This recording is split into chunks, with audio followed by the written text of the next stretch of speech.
और ईरान में हिंसक प्रदर्शनों से लगातार हालात बिगड़ रहे हैं। ईरान के विदेश मंत्री अब्बास अरागची ने एक वीडियो जारी कर आरोप लगाया कि प्रदर्शनकारियों ने सड़कों पर पुलिसकर्मियों के साथ मारपीट की और कुछ को जिंदा जला दिया।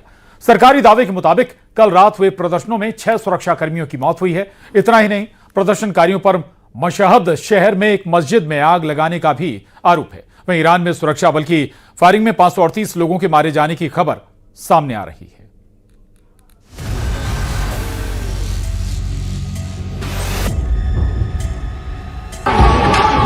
ईरान में प्रदर्शन का भयंकर रूप।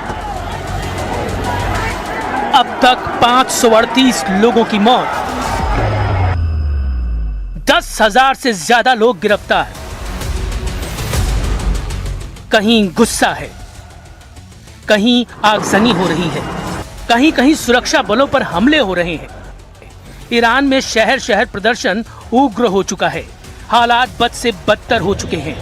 महंगाई को लेकर शुरू हुआ विरोध प्रदर्शन अब सत्ता के तख्ता पलट की जिद तक पहुंच गई है।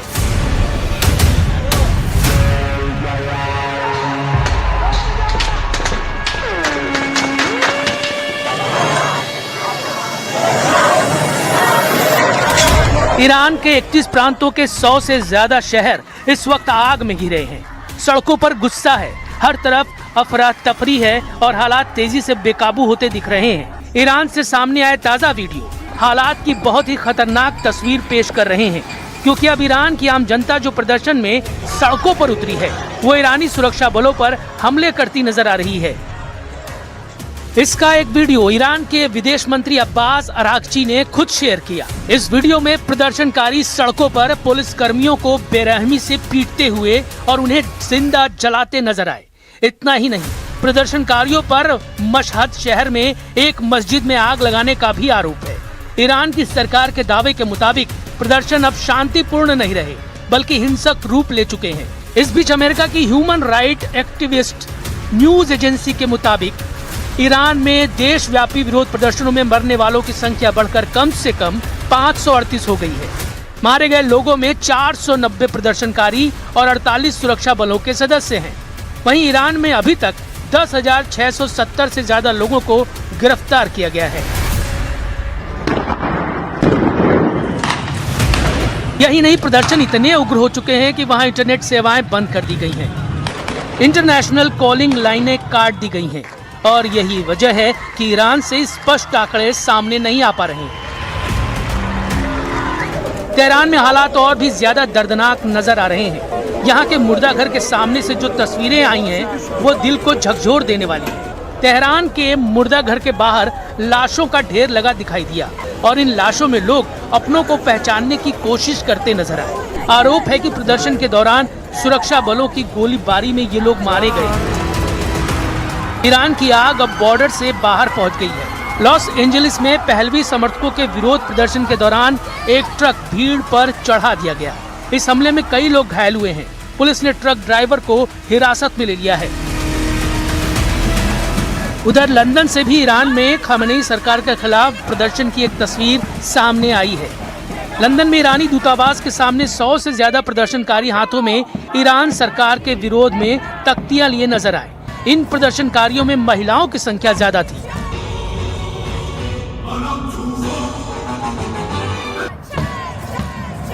So I think democratic change needs to come from within inside Iran.